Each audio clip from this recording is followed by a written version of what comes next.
5, 4, 3, 2, 1. Welcome to our second season of literary readings. Our 40th anniversary benefit series was so inspiring, we decided to keep going. It's truly something special to hear and see Alaska Quarterly Review contributors read their work and chat a bit. We also record these for posterity, so you can find all of our programs at our website, aqreview.org, and our YouTube channel. Today we have two outstanding writers, Pattiann Rogers and Laura Kolbe, that we are fortunate to share the next hour with. Welcome. I'm Heather Lendy, and on behalf of the Center for Narrative and Lyric Arts and our host, the Anchorage Museum at Rasmussen Center, thank you very much for being here. Gunashchish, as we say where I am, down in Haines, Alaska, or Deschutes, the homeland of the Tlingit, Chilkat Kwan, and Chilkoot Kwan. While this reading is free, AQR, like all literary journals, could use your help. So please consider a donation.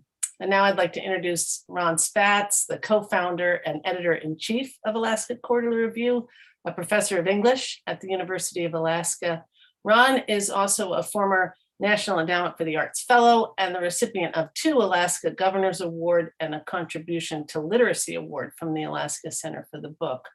Under Ron's 41 years of leadership and vision, AQR has created strong connections between our state and the larger literary community in the US and abroad, because Ron is passionate about supporting new and emerging writers, as well as presenting works that include a rigorous questioning of larger societal issues.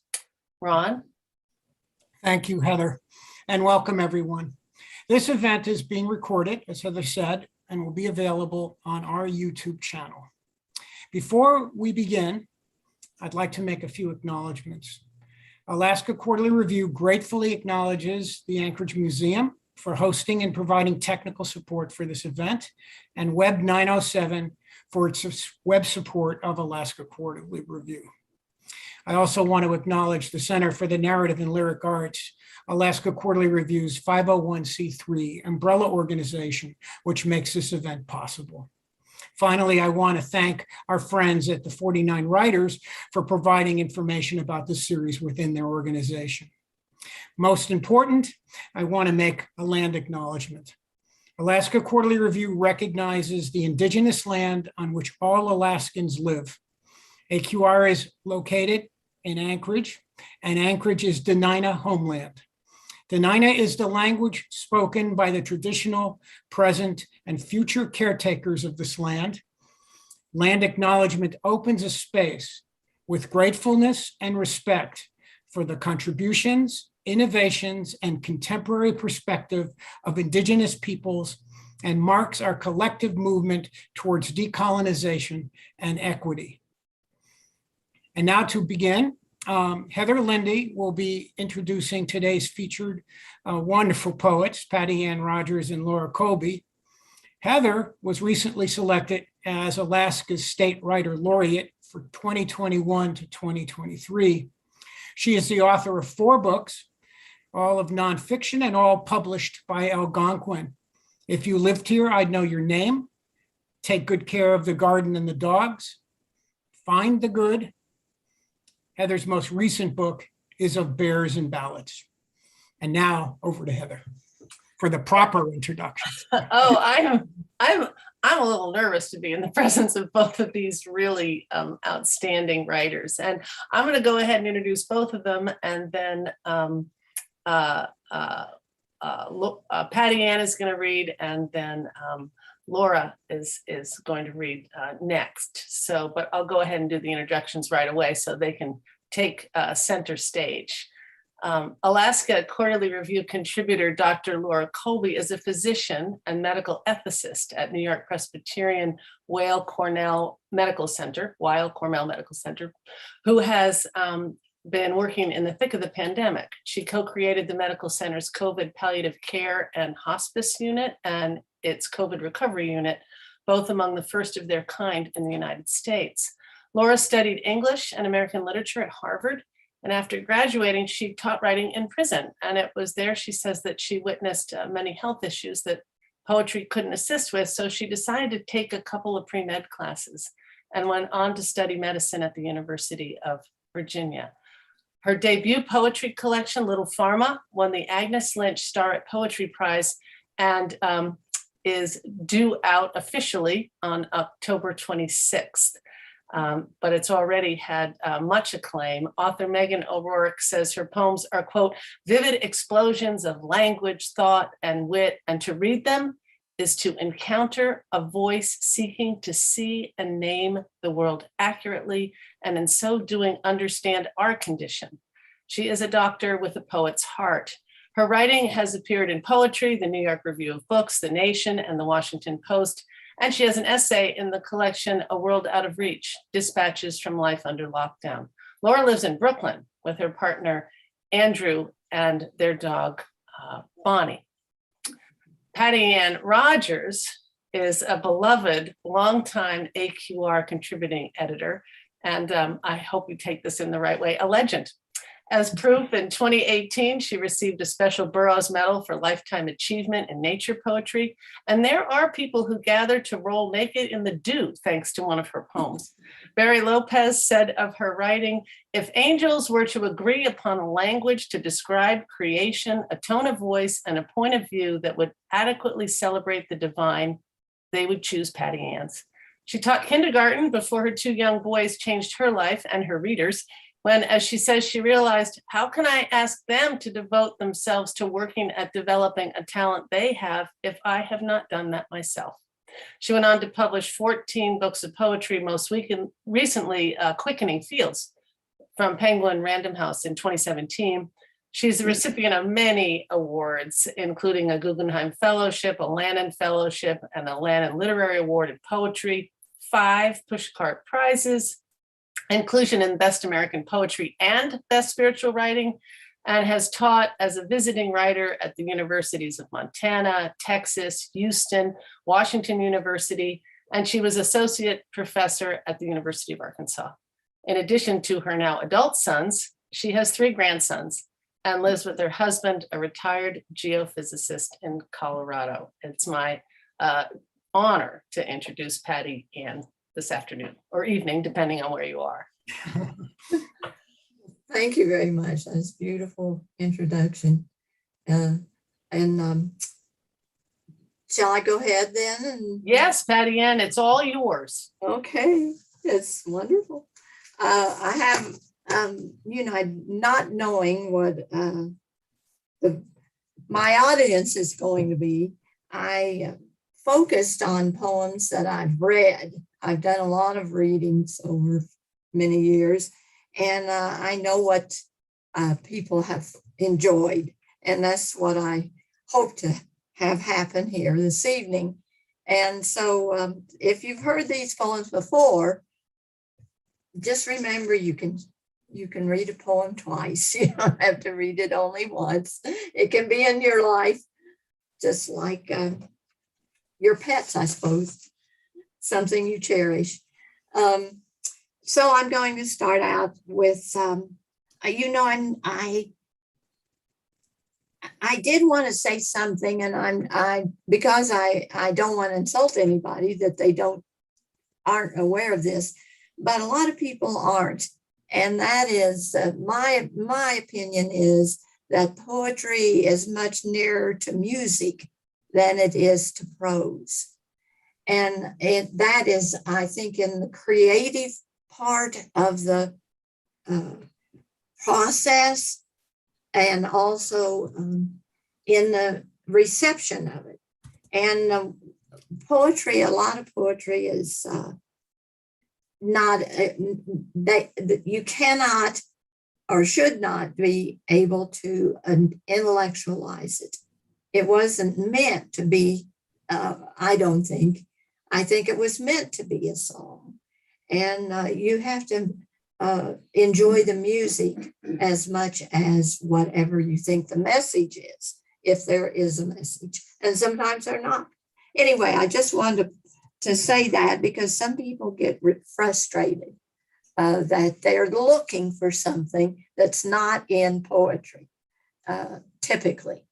And that is to be taught something or be told to do something or to make judgments.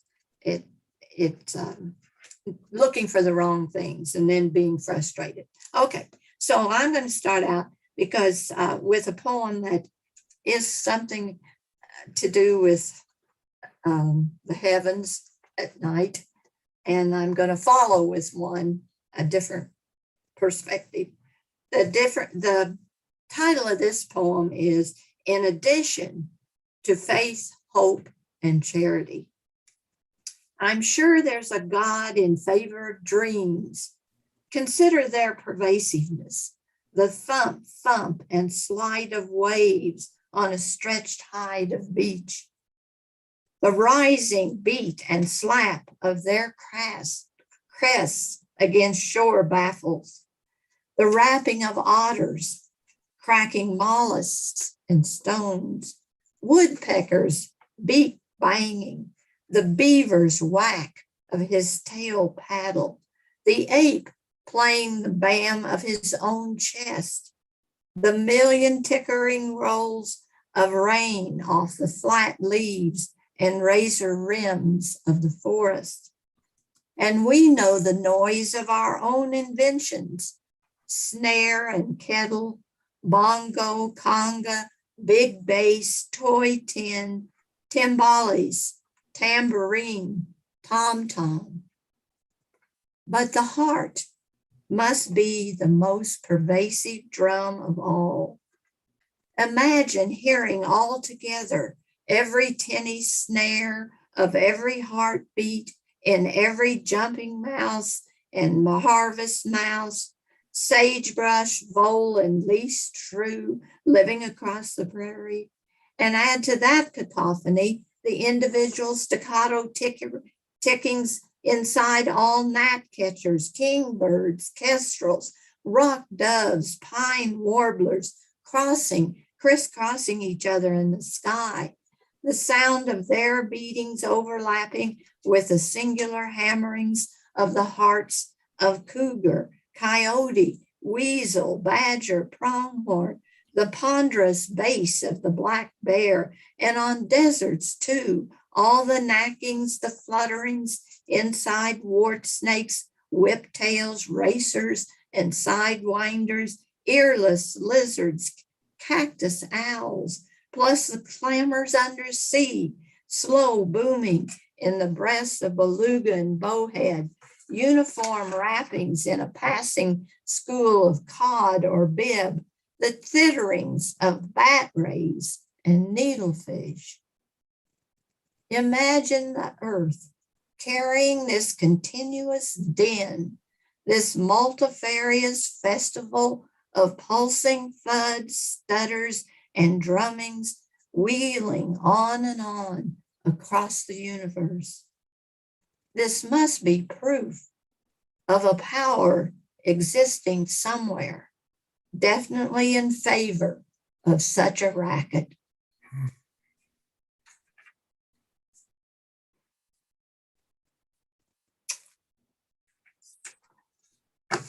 The next poem I'm going to read is one that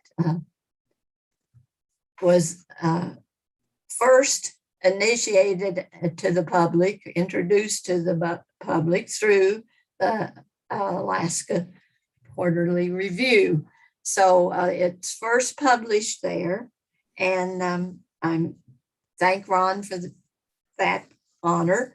And it went on to be chosen as one of the best poems of American poetry in 2008. And that was, I don't know if that, is that anthology still around, the best American poetry for each year? That year, the editor was David Wagner.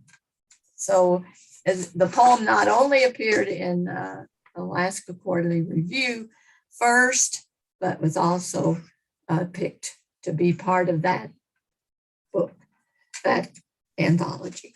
And this one is called, this poem is titled A Blind Astronomer in the Age of Stars.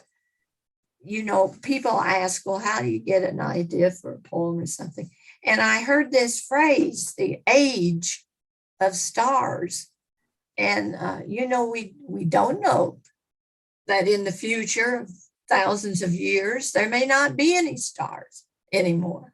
Maybe they have, as our own sun, they will be gone at some point.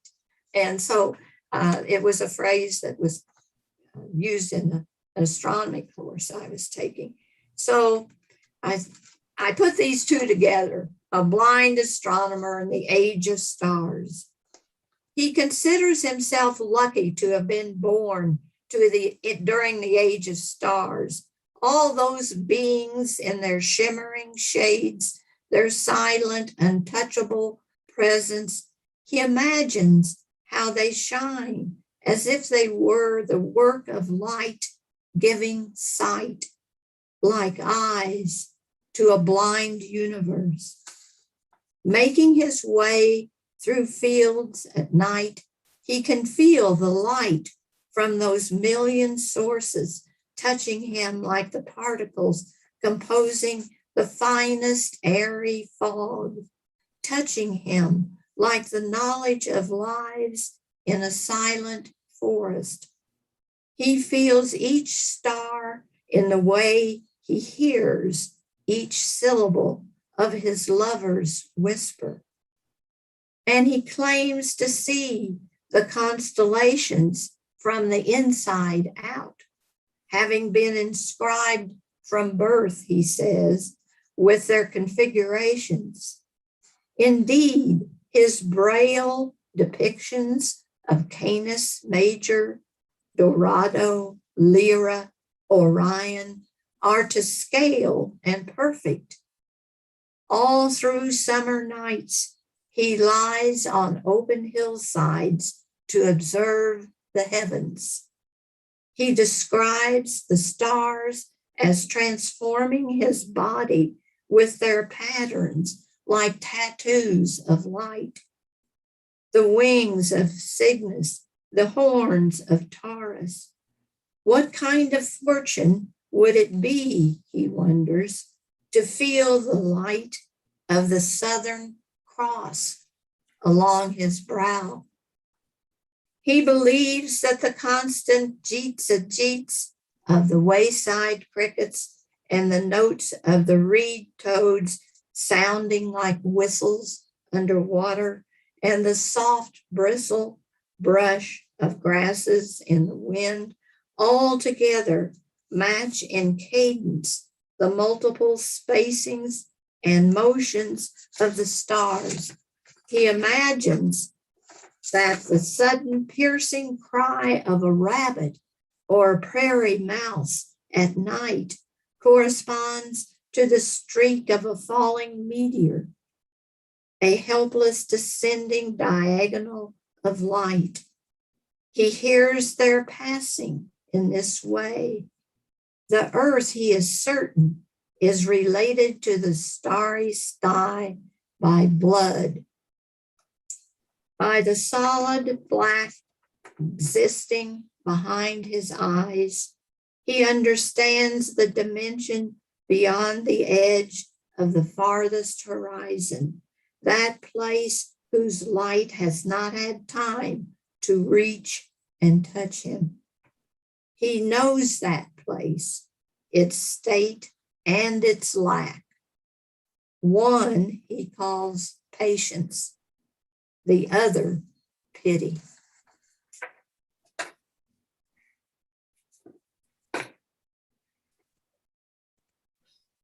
You know, it's really strange. I have all these poems and some of them I haven't read in quite a while. And I read this one recently and I thought, who in the world wrote that? You know, you come disconnected and I think, what? Anyway, it was a kind of puzzle I like to put together, a blind astronomer in the age of stars. Anyway. And then this one, let's see, wait. I think I want to, this is one that is, people ask for it often, and maybe you've heard it, maybe you've read it. This is what I used to call my take on evolution. The family is all there is. Think of those old enduring connections found in all flesh. The channeling wires and threads, vacuoles, granules, plasma and pods, purple veins, ascending bowls and coral sapwood, sugar and light filled, those common ligaments, filaments, fibers, and canals. Seminal to all kin also is the open mouth, in heart urchin and octopus belly, in catfish, moonfish, forest lily, and rugosa rose, in thirsty magpie, wailing cat cub, barker, yodeler, yawning coati. And there's a pervasive clasping common to the clan, the hard nails of lichen and ivy sucker on the church wall, the bean tendril and the taproot, the bolted coupling of crane flies, the hold of the sheer water on its morning squid, quinine to cytosine, adenine to thymine, fingers around fingers, the grip of the voice on presence, the grasp of the self on place. Remember the same hair on pygmy dormouse and yellow-necked caterpillar, covering red baboon, thistle seed, and willow herb. Remember the similar snorts of warthog, walrus, male moose, and sumo wrestler. Remember the familiar whinny and shimmer found in river birches, bay mares, bullfrogs, tadpoles, in children playing at shoulder tag on a summer lawn. The family, weavers, reachers, winders and connivers, pumpers, runners, air and bubble riders, rock sitters, wave gliders, wire wobblers, soothers, flagellators, all brothers, sisters, all there is. Name something else.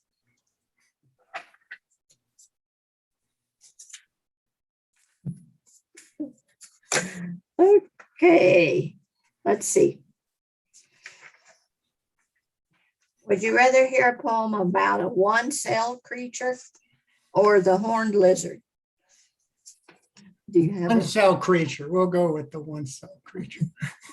It's okay.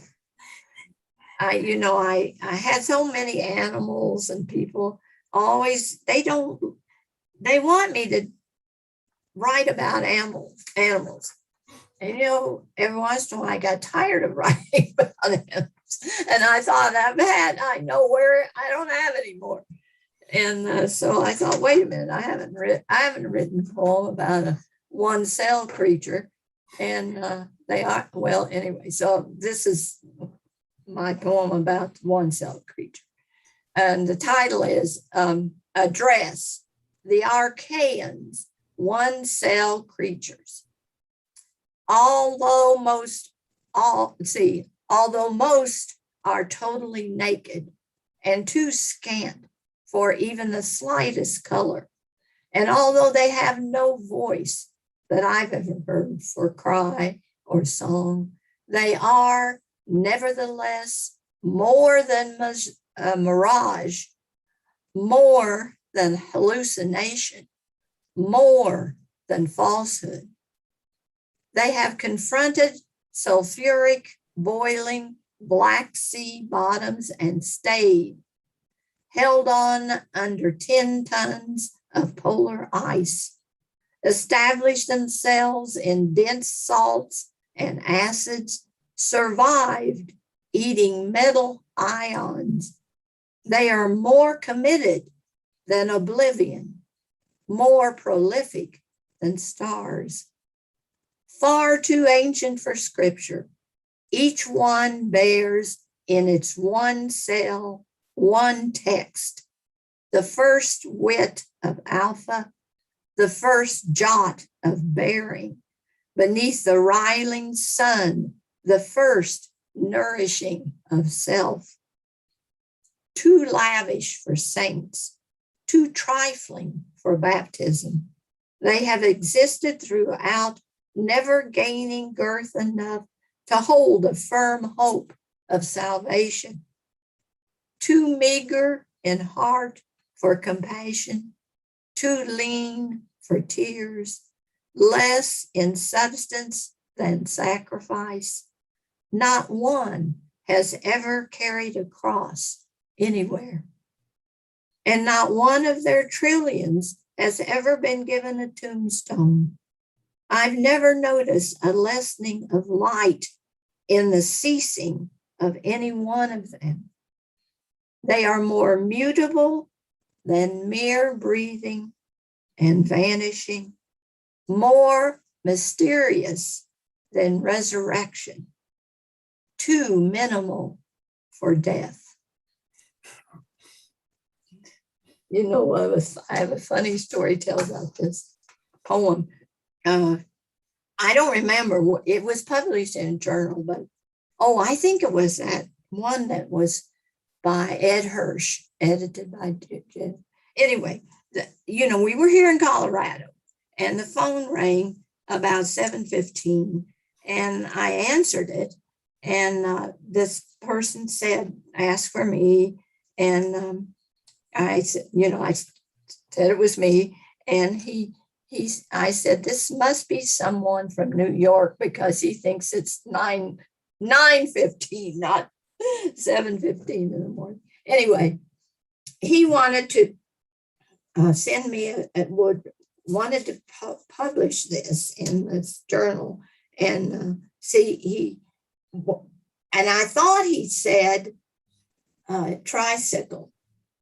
Oh no, I thought he said something that made me think it was the financial business he was in.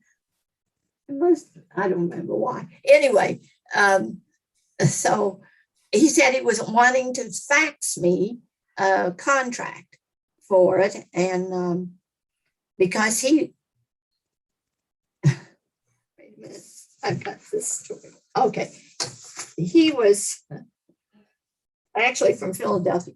Anyway, he had a rock and roll band, and he wanted to write music to this, and they were going to put this, he and his band were going to put it in a CD with a lot of their compositions. And so he said that he would pay me a portion of whatever they made on this CD. So anyway, he did it. He made a CD, and this was in it with music. And he sent me a copy of the CD, and I listened to it, and they sang it, and they had their instruments. And then at the end, one of the bass singers said "One Love" or something like that at the end. Anyway, that's all I got out of it, was a free CD, but it was all right. Let's see. How are we doing then on time? I have 3 more poems. That's great, Pattiann. You just go ahead. We've got plenty of time. Thank you. I'm going to go ahead and read the justification of the horned lizard.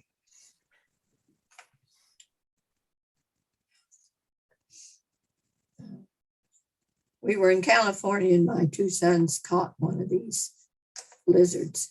Sometimes they're called horny toads. And so this has a dual underlining the sound of it. Okay, justification of the horned lizard. I don't know why the horned lizard wants to live. It's so ugly. Short, prickly horns and scowling eyes, lipless, smile, forced forever by bone. Hideous, scaly hollow where its nose should be. I don't know what the horned lizard has to live for.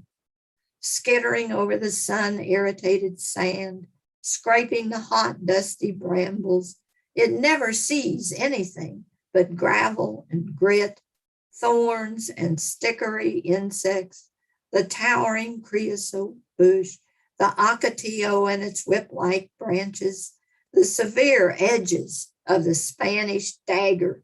Even shade is either barren rock or barb.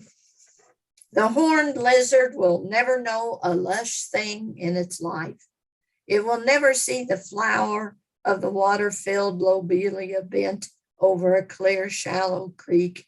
It will never know moss floating in waves in the current by the bank, or the blue-blown fronds of the water clover. It will never have a smooth, glistening belly of white like the bullfrog, or a dew-heavy trill like the mating toad. It will never slip easily through mud like the skink, or squat in dank humus at the bottom of a decaying forest in daytime. It will never be free of dust. The only drink it will ever know is in the body of a bug. And the horned lizard possesses nothing noble, embarrassing tail, warty hide covered with sharp, dirty scales. No touch to its body, even from its own kind, could ever be delicate or caressing. I don't know why the horned lizard wants to live. Yet threatened, it burrows frantically into the sand with a surprisingly determined fury of forehead, limbs, and ribs. Pursued, it even fights for itself, almost rising up, posturing on its bowed legs, propelling blood out of its eyes in tight, straight streams shot directly at the source of its possible extinction. It fights for itself, almost rising up, as if the performance of that act, the posture, the propulsion of the blood itself were justification enough and the only reason needed.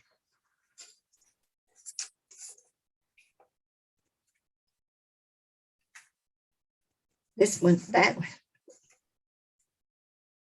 one thing that is always amazing me is how creatures want to survive, how hard they use every possible facet that they have to live.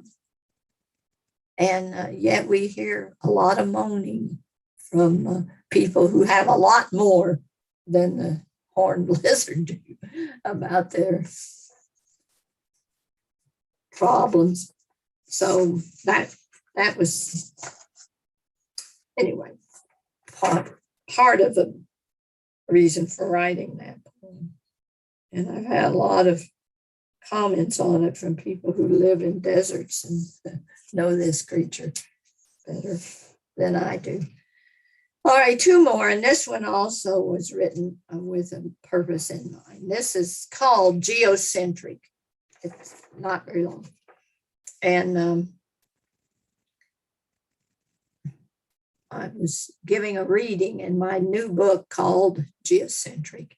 It had just been published at the time. And the woman that introduced me said, Pattiann's going to read from her new book, Egocentric. So that brought about a lot of apology. So I said, no, it's not egocentric. Okay, geocentric.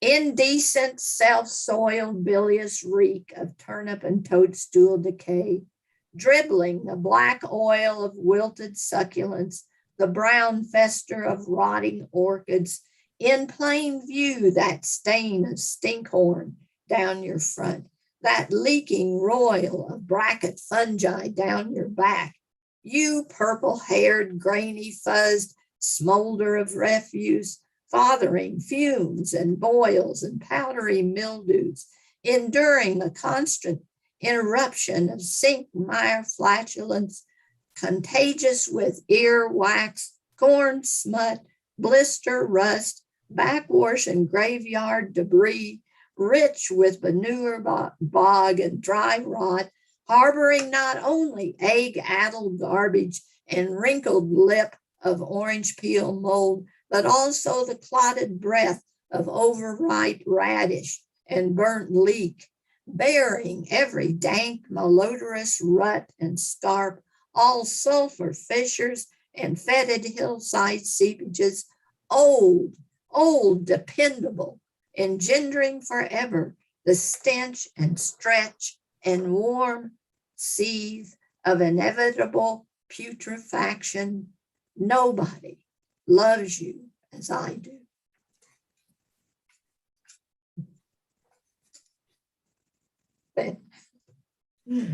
Okay, some strange things came up from that. This year, a woman had an email from a woman, a composer, a musician in London, and she wanted permission to write music to this, and she wanted to, she was writing it for their spring festival in London. And she did it, and they performed it, and they sent me a copy of it. But I couldn't imagine. Everybody loved it for some reason.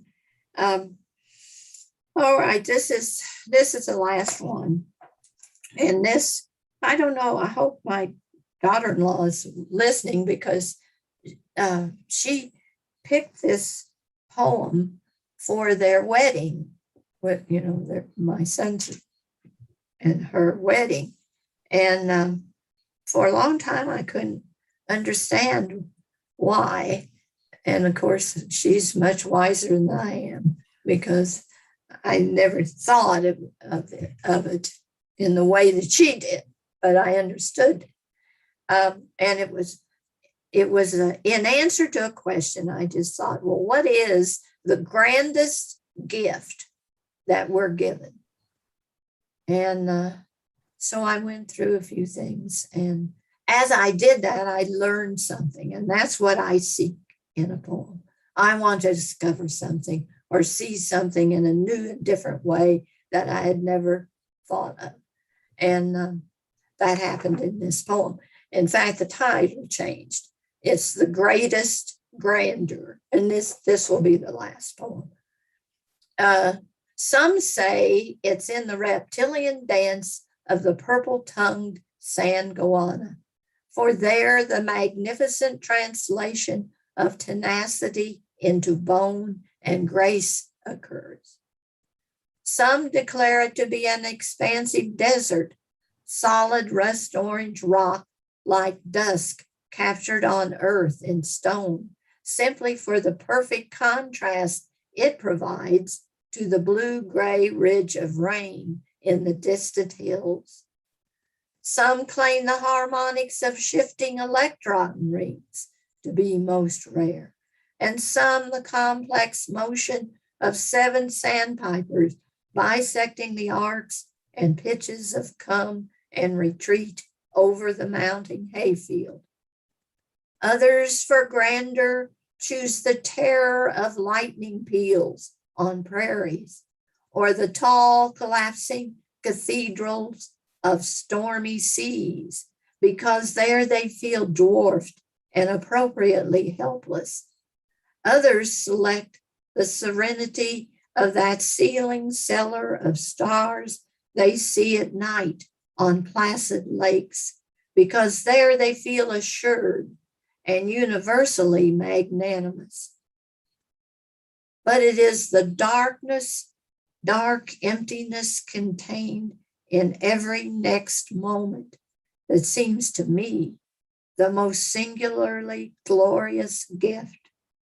that void, which one is free to fill with processions of men bearing burning cedar knots, or with parades of blue horses belled and ribboned and stepping sideways, with tumbling white-faced mimes or companies of black-robed choristers, to fill simply with hammered silver teapots or kiln-dried crockery, tangerine and almond custards, polonaises, polkas, whittling sticks, wailing walls, that space large enough to hold invented blasphemies and pieties, 10,000 definitions of God and more, never fully filled, never. That's that. Thank you for the honor of being able to read to you, and I look forward to the video in the future. Yeah, Thank you, Patty, and that was wonderful. And Laura, now it's your turn, which I'm really looking forward to this too. So thank you. Thank you so much. Gosh, Pattiann, that was just marvelous. And as I said before, so hard to follow as I anticipated, but it was really kind of you to show me the way. And you're a beautiful reader. And I hope that someday I am half as good a reader of my own work as you are of yours. Just the splendor of the music, which I love on the page, but then to hear it in your own voice was really, really extraordinary. And thank you so much, Heather and Ron and everyone else who made tonight possible. This is really, really special. And while Zoom is weird and Crowdcast and all the other things that we're using to mediate, it's also just extraordinary that we get to build communities this way. And so to me, that's been one of the wonderful silver linings about the past couple of years. So yes, I will just jump right in. So one of the, I would say, kind of central tensions in my book, Little Pharma, much of which takes place or takes off from the kind of emotional landscape of being a medical trainee in medical school and residency. One of the central tensions, I think, is that if one has a very aesthetic sensibility or nature, as they might, then it's very confusing or entangling when you're in the world of the hospital or the clinic or the laboratory and see these marvels of the human form and one's kind of visual sensibility kind of thrills to the beauty, even in things that are kind of horrible, in sort of the delicate laciness of a rash or in the particular character of a wound or in the sort of nature of things that happen to the body in dying, for example. And it's really hard to know what to do with that, because I think I tend to feel kind of a lot of guilt about whether this is sort of objectifying the person or sort of detaching me from the experience in some way. Or whether, on the other hand, this is some part of my imagination that I need to embrace and use in order to better display or speak of so many of these chapters of life that are otherwise often kept hidden, particularly in the sort of modern way of American healthcare, where sickness and death and suffering are often kind of institutionalized or detached from the heart of our homes and communities. So anyway, that's just to say that that crops up in these poems. And in this first one, which is sort of about a woman who arrives in the hospital as a patient and has a very statuesque but sort of terrible appearance in her suffering and in her trauma. This is called The Fall. You arrive, crystalloid drips lounging off arms, single port of peridot, drilled high beside collarbone, bathed in quills, rattling like singed paper, importuned by pain, its enameled antidote, fever, its chalky antidote, waking, its felted antidote, solitude, its monstrous antidote. Bride and groom sugar figures in candied opposition, clay-like, moody, naked like a ficus cutting, your one breathless idea, parlous, its clear, bitter jar. Eyebrows, catgut stitches, right down to the shallow saucer expounding your ribs. Right down the rounded, fall-proof bed, canoe turned dry and drumming on its dock. Oh, let blow at your edges, your last long thought drawn bare. Respiratory rush of season's wind, season's last grass. And the next two poems are actually among the earliest in the book from medical school, and they take some of their imagery from the kind of classic quintessential moment in medical training where you and a team of other students are given a cadaver and you spend a semester or a year working on the same cadaver together, and you develop an intimacy with it, which is odd and unlike any other relation to any other body that I've had, and can also be quite alienating to self, alienating to community, to kind of keep crossing back into the world of the living and of normalcy. And so this first one kind of captures that vertiginous sense of scale shifts, and it's called Little Farmer's Research. Sometimes when I leave the lab, what's outside seems some detail of anatomy still, as if always the metal gurney underlay the day. A man's jeans forming two blue veins coursing beside my bed. The lamp's sharp punctum where light spools under the fixture. Street noise leaking as through a weak wall in the heart. The anatomist's awe of layers above all. 5 skins between work shirt and rectus abdominis, hardly different from my skipping flat rocks, minding the many ways they waft out and fall in, or my Skyping an old lover, 2 skins, 2 apartments back. Of course, the reverse is just as true, like all of the brightest lies. In the lab, I meet the rest of life, all the world packed in one corpse. The body, a kind of government, a flame red senate wrapped in fur. Its provinces, all fens and rivers, 2-bit hucksters stamping wet-booted outside the commissary store. Out along the farthest limbs, nerves open dovecots for the wheeling flocks, homing, homing, home. When I first met my hands, their small largesse, they and I, we 3, were amazed. In the lab's locker room, they peeled off my scrubs, glowed blue with a cold I couldn't yet feel, but knew as mine. Little match girls, little lights. What is there to love about this world without proportion? Impossible to tell if one body is 2 or 5, to tell whether when I lie under my roof, it's about to slough right off, wizened epithelium, raw life lying beneath it, tasting the night as new syrup serum sky. And a sort of sister poem to this one is called Cadaver 28. And Ron took a chance on this one. I think this was, if not the very first poem that I published, it was very close, among the first 1 or 2. And it felt terrifying even to, send these off to strangers. And I felt very much like a greenhorn, which I was.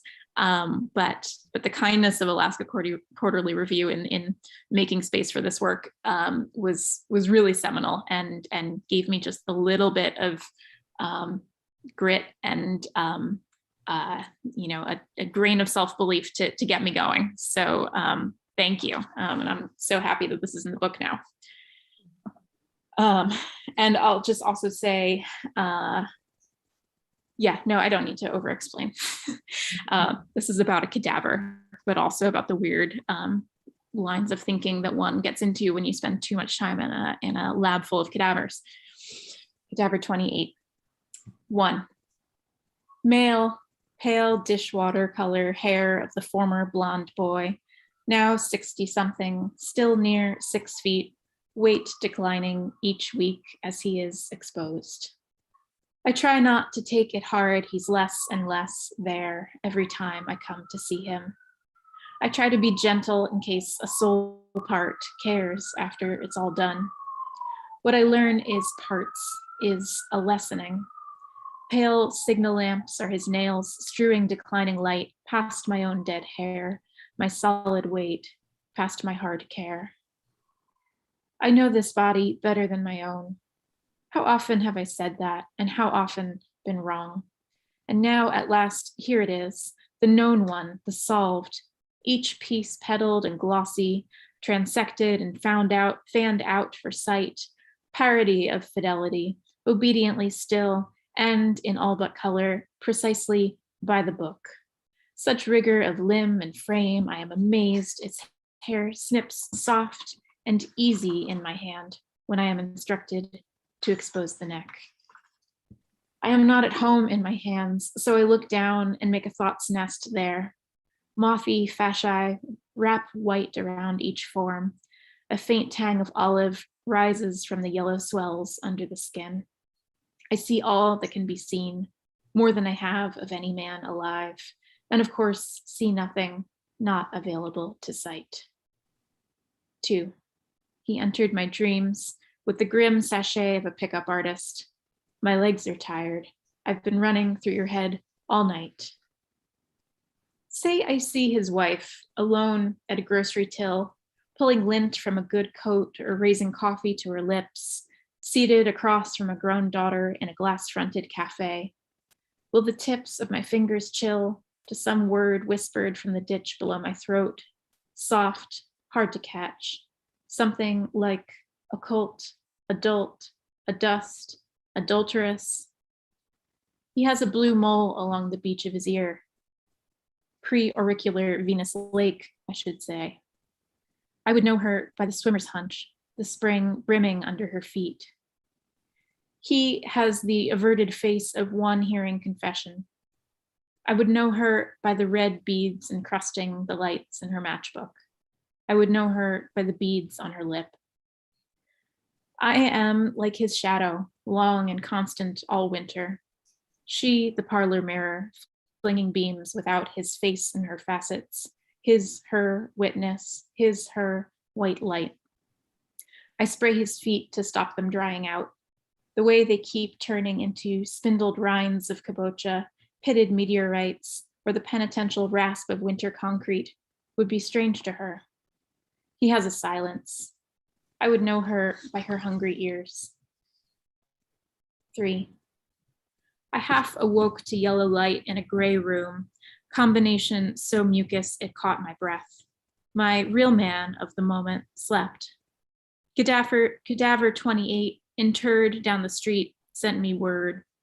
Toad-sized human hearts tumbled against my porch, Valentines straight from pathology, embossed conversation candy messages, chattering across them, pink ink, all caps, see me, dreaming of Cupid as a defibrillator, the smug little archer, the peel-off current pads. Drop me a line. Cadaver 28, I'm coming. My real man kept sleeping. Number 28 entered my dreams and laughed. Dead legs don't tire, don't run either. 4. Like birds, invisible until they move, his death, each yellow eye quiet and absorbed, on its branch near weightless as a mood. Once, when I worked the grit of a motel key to enter a room in Pocatello, Idaho, mid-March, snowing, 3 a.m., what awaited shed the same oyster light as that sunless lab.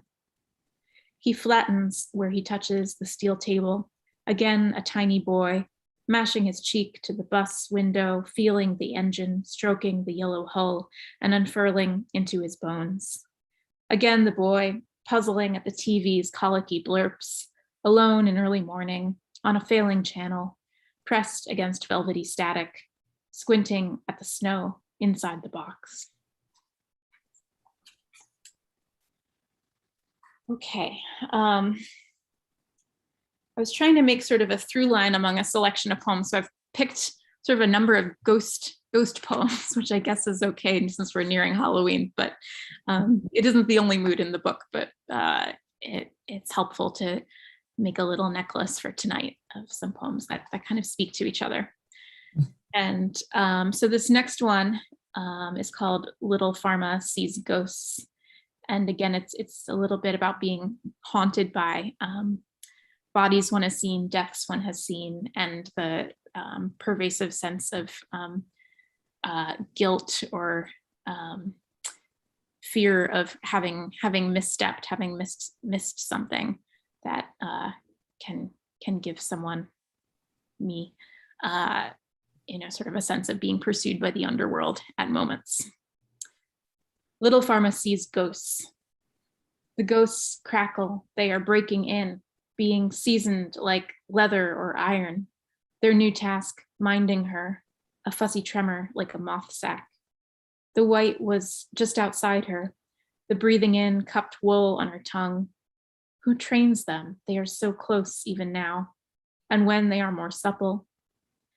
If she had ordered blood at 6 and again at 9, if she had felt for a liver when the eyes rolled back, minding her, fussing and pointing like the mothers of foreigners, their dishes are monstrous and alkaline. If she had seized the pupils of the eyes, measured their mismatch, cold dime and colder nickel, who breeds them? They are not real, and they are even closer. They are untippable, correct. If she had accounted unusual weights, conversions, blood types, telemetry, hypsometry, catastration, straw polls, questionnaires. As they season to leather and iron, they begin to smell. Closing her eyes only brings them out. As is said of the blind and music, as is said of the blind and the dullest items, when will the carpet dry? Is the stove on? They are supple, the size of seals, rolling. Who fattens them? Who stepped outside with them? Their white breathing is wooling her. She must be kept dry or she will shrink. She crackles with lanolin. All of the mouths, not hers, trilling together tip on tip, close and correct as a leather brown nest. So you will have noticed that many of these poems are kind of from the voice of an alter ego called Little Pharma, which was really helpful as a way to refract my own experience and feel free to fictionalize it, mythologize it, give it, opinions and voices and overtones that are not mine or not always mine. And my very first Little Pharma poem was this one. Little Pharma.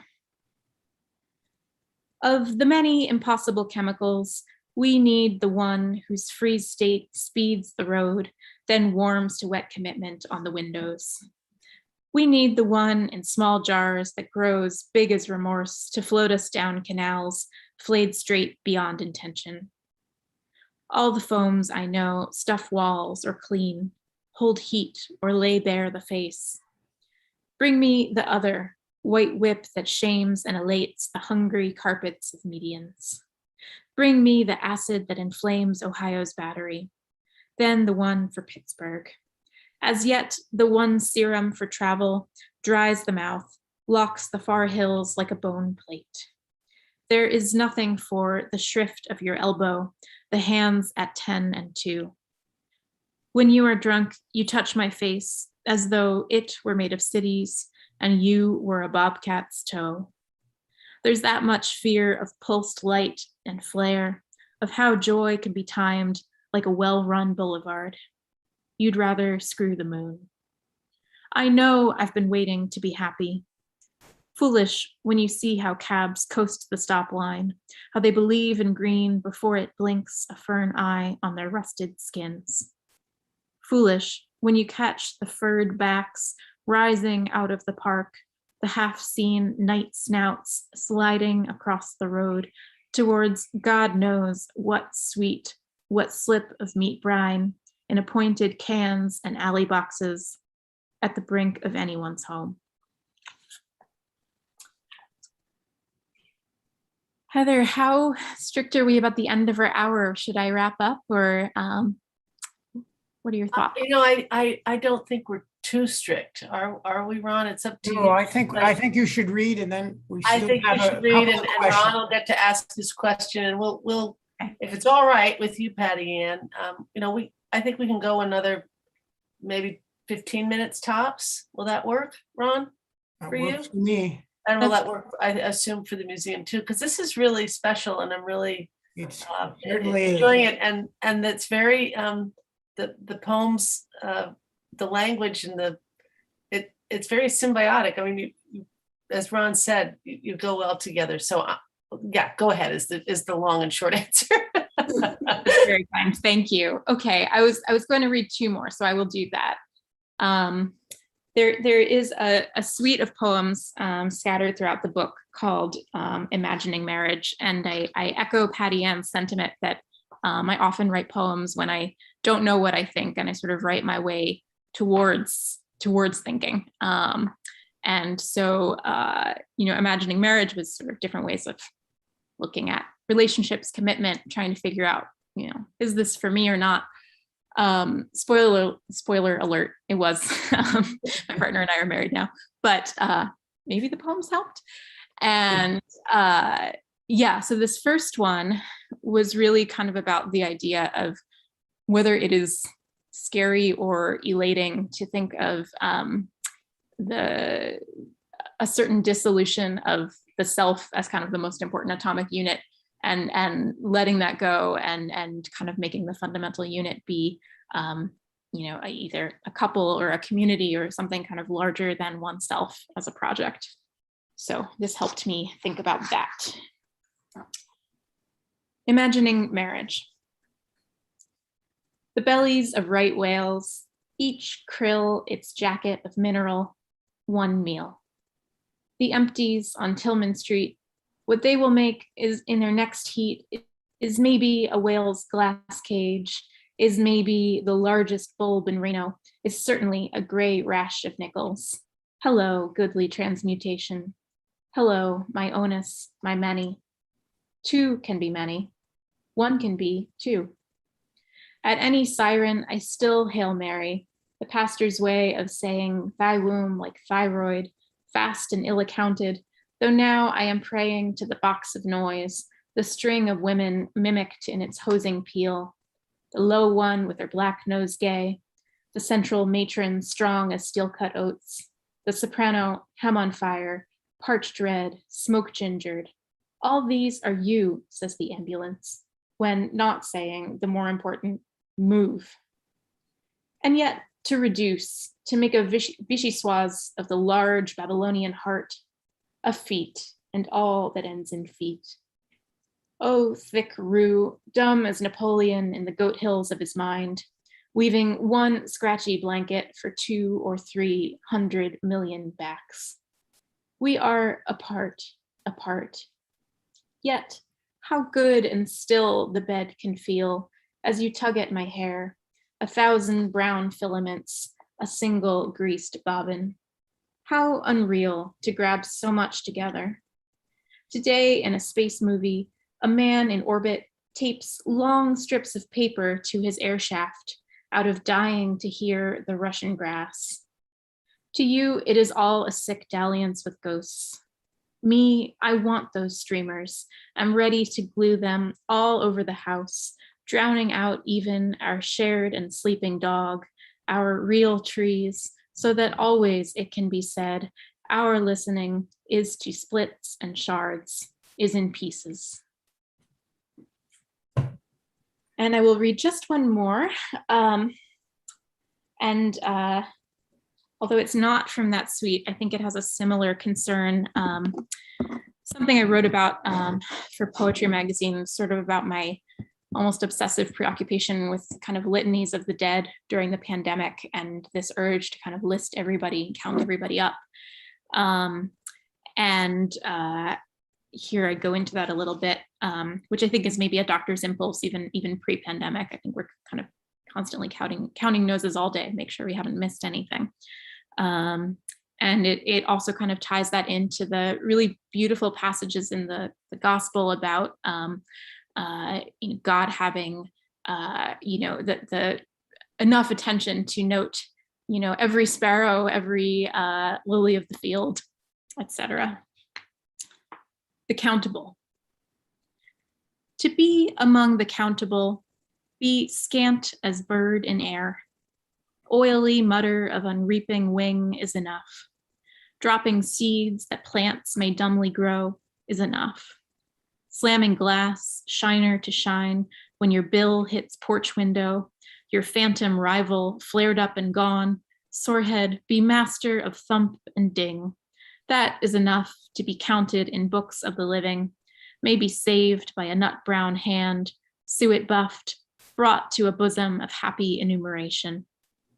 I was doing my best at the breakfast table with boxed cornflakes and the last slug of milk when the first bird dropped, heavy as a child's trophy, its ember soaking air from my yard.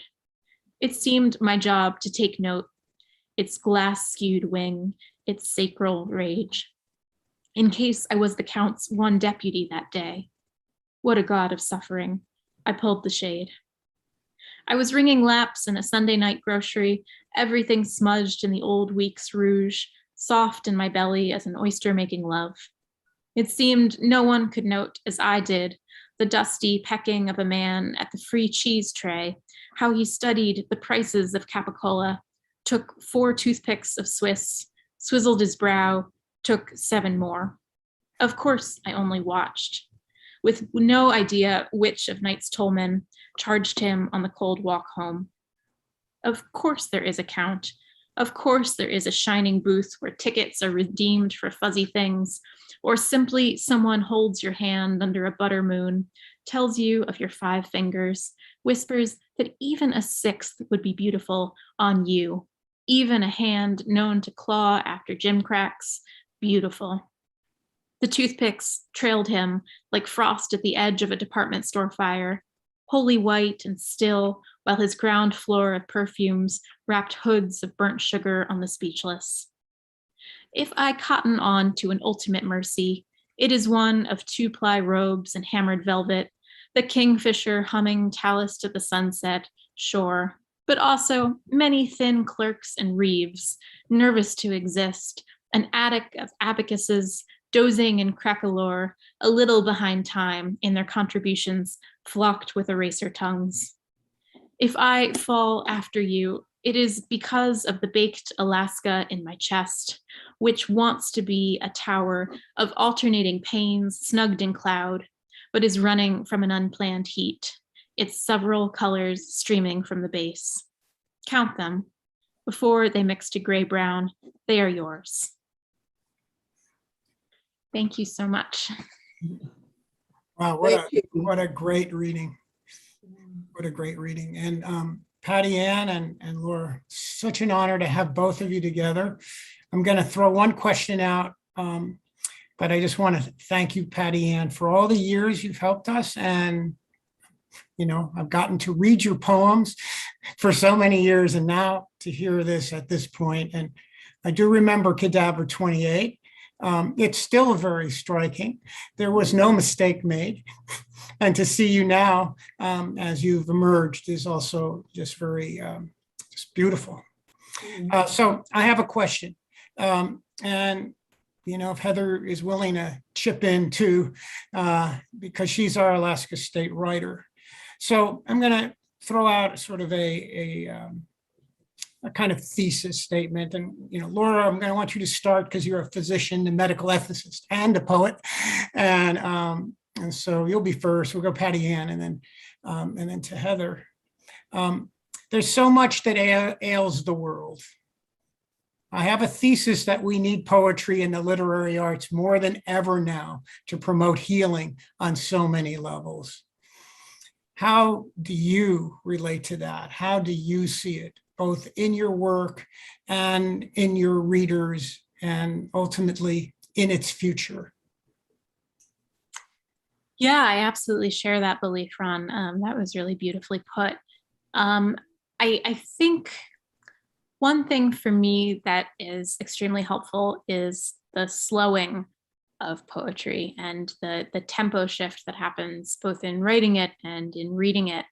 And the way that it opens up kind of new expansions of affect that are not otherwise easily accommodated, especially, you know, kind of in the clinical world. I think that when we are under great pressure to perform and to try to help people, save people, one of the ways that we cope with that and with the kind of large cognitive load that entails is to, you know, turn ourselves a little bit into human computers, and we use a lot of algorithms, and we use a lot of decision trees and decision-making tools, and those are all extraordinarily helpful in kind of plowing through the work and doing the best we can for the greatest number of people. But I worry over time that kind of habituates us to kind of some of the very same narrow kind of cart tracks of how we think and how we feel. And so for me, the reading and the writing of poetry is this welcome re-expansion that I feel starved for when I'm away from it for too long.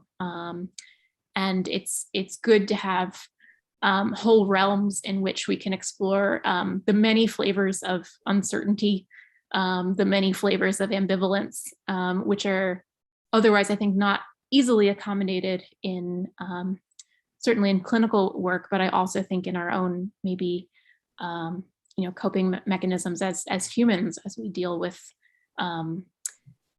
all the various parts of ourselves and our community in need of healing. So I think it's that invitation to ambiguity and invitation to uncertainty that to me feels like the liberation that I need, and I wonder if others feel that way as well. Pattiann, how do you respond to it? Well, I'm trying to understand your question, I guess. Well, I can restate it a little bit. I happen to think that the literary arts are essential in getting to, for example, a place of empathy, that without being able to go there, you can never really progress. And right now, things seem to be going in the opposite direction, let's just say, in lots of levels. And there are other things that the arts do, because they get you to know who you are, as opposed to know other people, you get to know yourself. So both. So I wonder how you feel your poetry. I guess what I was thinking in your case is, you know, you've done a whole lot in the environmental area. Mm-hmm. I see your poetry as an attempt to get people to think in a different way, to heal the world, actually the planet. And so, I mean, and so there's that. So I just. Well, you know, I look at the most satisfying poetry to me. I mentioned it when I would, with one of the poems, is let the music help me write it. And if I keep that, if I establish a cadence and it is working with the material that I've started, it will help me find the words, because the music is in the words, music is in the language. And so I'm talking about music again, and this is it's a complex process. And I think every writer has to find the way that gives them what I was saying, a new perspective. I mean, a startling new perspective. And that is a discovery of some sort. So I use a lot of words like suppose or imagine, or, you know, one of my first poems was suppose your father was a red bird, and then answer that. What does that mean? And it was connected with a experience with my younger son, who had tried to keep a baby cardinal when the mother and father were teaching it, urging it to learn to fly. And anyway, that's one part of it.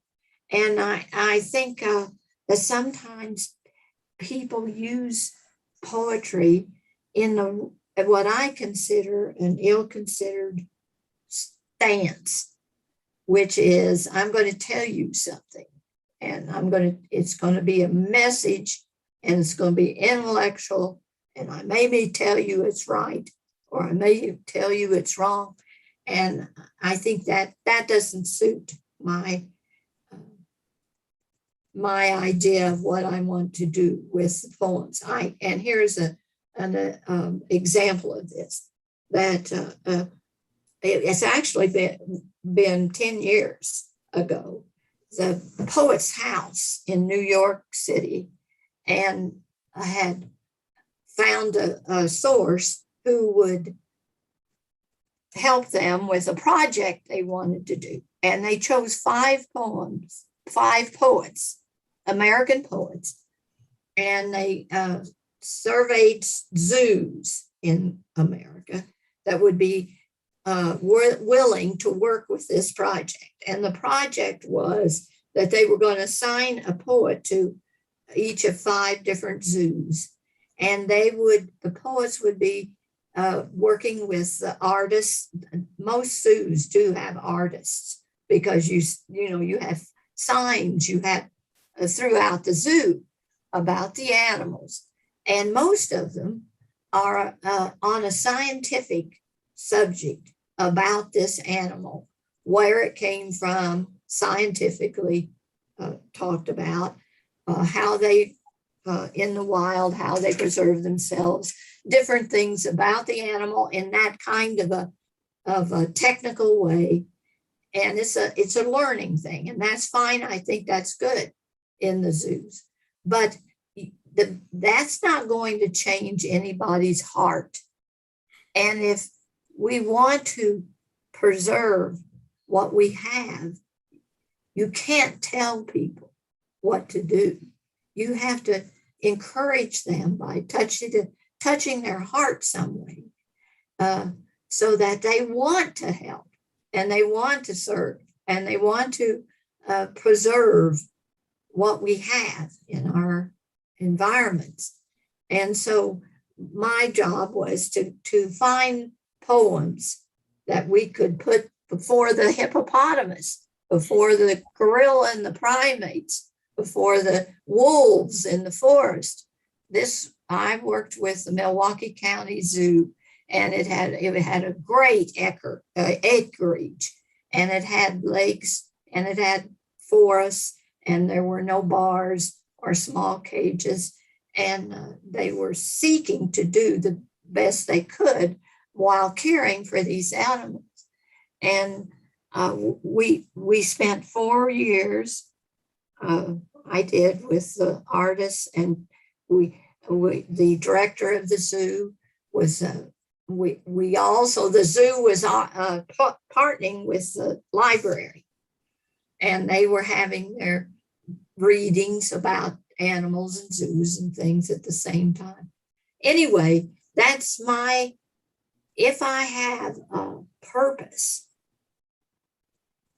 it comes in that way, to try to not tell anybody what they need to do, or shame them for not doing it, or it's to touch their hearts so that they want to do those things, and they are motivated to do those things. And that's I don't call myself an activist. I want to present to to me how awesome it is, our lives of all these creatures around us, how wonderful and marvelous they are, how beautiful, how, their habits, the way they live, even though there is, and people will tell you, of course, that that's a contradiction because nature is not kind. You've got the predators and the victims, and somehow we have to reconcile ourselves to that fact. But that's I don't know if that's the answer to what you asked. Thank you, Patty. Absolutely. I don't think there is a one answer. I think we could go on about this forever. I think to me, the answer, of course, to Ron's question is yes. Stories move the human heart. You both did today. It's the rhythm, the excitement, and to me, it's the human story, and that without it, there's no culture, there's no religion, there's no community, there's no medicine. I mean, it's the stories that we tell that move us forward, and I think too, to write stories and to share them requires, humility and a lot of curiosity, and then and good humor, and love, like what you were talking about, loving the world and sharing it. And I think, without that, who are we? And the more people that do that, and the more voices that are added to that, like yours, which, the poems that you shared today bring us a window into not only your hearts, but a greater world that I don't know all that much about. And now I know more, thanks to your work. So thank you very much. I don't want to keep anybody any longer.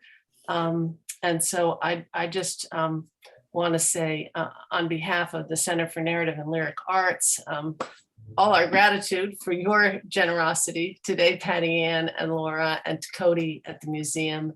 And again, ask if people agree with us on this to consider making a donation to AQR. And now for the last word, I'll turn it over to Ron.